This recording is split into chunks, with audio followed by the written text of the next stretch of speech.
దేవుని పరిశుద్ధ నామమునకు మహిమ కలుగును గాక.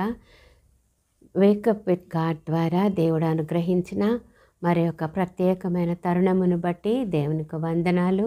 మీ అందరికీ మా శుభములు తెలియజేస్తూ ఉన్నాను. ఈరోజు మన వాక్యము యెహెజ్కేలు గ్రంథము 17వ అధ్యాయము 22, 23 వచనాలలో ఈ విధంగా వ్రాయబడి ఉన్నది. మరియు ప్రభువైన యెహోవా ఈ మాట సెలవిచ్చుచున్నాడు. ఎత్తైన దేవదారు వృక్షపు పై కొమ్మ ఒకటి నేను తీసి దాని నాటుతును, పైగా ఉన్న దాని శాఖలలో లేత దాని త్రుంచి అత్యున్నత పర్వతము మీద దాని నాటుతును. ఇశ్రాయేలు దేశములోని ఎత్తుగల పర్వతము మీద నేను దానిని నాటగా అది శాఖలు విడిచి బహుగా ఫలించు శ్రేష్టమైన దేవదారు చెట్టగును. సకల జాతుల పక్షులను దానిలో గూళ్ళు కట్టుకొనును.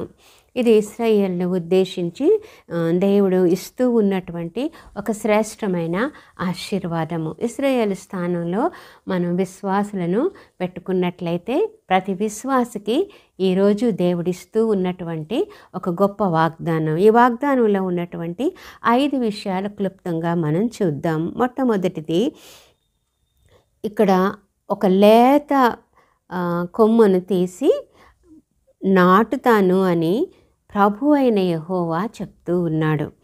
అంటే మొట్టమొదటిది ఏంటంటే, నిన్ను నన్ను నాటింది దేవుడైన యెహోవా, సర్వశక్తిమంతుడైన యెహోవా. కాబట్టి ఇది తప్పక నెరవేరుతుంది. రెండవది, మరి లేత కొమ్మను అని అక్కడ వ్రాయబడి ఉంది. లేత కొమ్మను త్రుంచి అది అత్యున్నత పర్వతం మీద నాటుతాను అని ఆయన చెప్తూ ఉన్నాడు. లేత కొమ్మల్ని ఎవరు నాటరు. నాటడానికి ముదురైనటువంటి కొమ్మను తీసి నాటుతారు. లేత కొమ్మలు చిగురించడం అనేది కష్టం. కానీ ఇక్కడ లేత కొమ్మలు అనేది ఇంకా పరిపక్వం చెందినటువంటి అంటే పసిప్రాయంలో ఉన్నటువంటి కొమ్మ కింద లెక్కలోనికి వస్తారు. విశ్వాసి అప్పుడే రక్షించబడగానే పసిప్రాయంలో ఉండగానే ప్రభు ఇస్తూ ఉన్నటువంటి వాగ్దానం ఇది.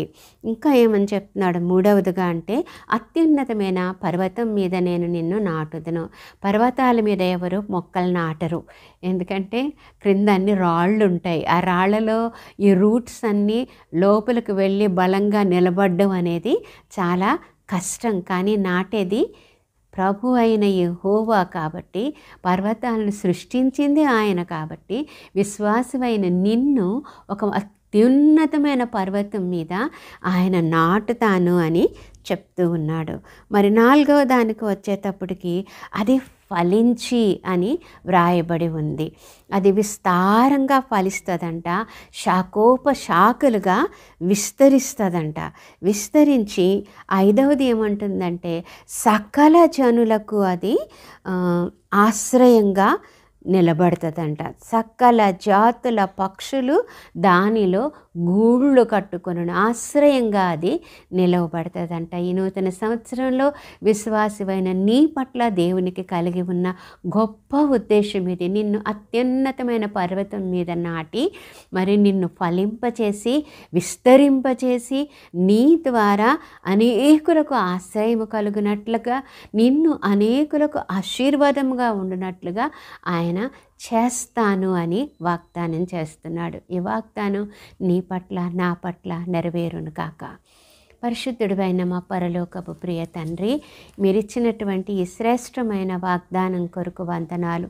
దేవదారు లేత కొమ్మ వలె నాయన నీవు మమ్మను నాటి ఉంటుండగా, ఒక గొప్ప ఉద్దేశంతో నీవు మమ్మను నాటి ఉంటుండగా నాయన ఫలించి విస్తరించి అభివృద్ధి పొంది అనేకులకు దీవెనగా ఆశ్రయంగా మేముండునట్లు మాకు సహాయం దయచేయమని, నీ కృప మా పట్ల విస్తరింపచేయమని యేసు నామములో అడిగి వేడుకొంచున్నాం తండ్రి.